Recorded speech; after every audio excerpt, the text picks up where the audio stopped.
தயவு செஞ்சு யாருக்காகவும் உங்களுடைய வாழ்க்கையை வாழாதீங்க.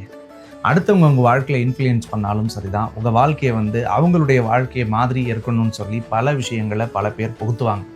கடவுளோட படைப்பில் யாருக்குமே கைரேகை கூட ஒத்துமையாக கிடையாதுங்க, கண் விழி கூட ஒருமையாக கிடையாது. ஸோ ஒவ்வொருத்தருக்கும் கடவுள் உறுப்புகள் உள்பட ஈச் அண்ட் எவ்ரி பர்சன்ஸுக்கு யூனிக்காக தான் படைச்சிருக்கான். ஸோ உணர்வாக இருக்கட்டும், உணர்ச்சியாக இருக்கட்டும், காதலாக இருக்கட்டும், திறமையாக இருக்கட்டும், அவங்களுடைய மனசாக இருக்கட்டும்.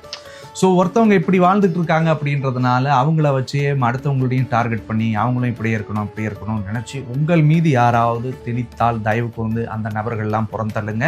இந்த ரெண்டாவது, உங்கள் மேலே யாரெல்லாம் அப்படி திணிக்கிறாங்களோ நிச்சயமாக அதுக்குரிய கர்ம வினைகளையும் பாவத்தையும் அவங்க அனுபவித்து தான் தீர்வாங்க.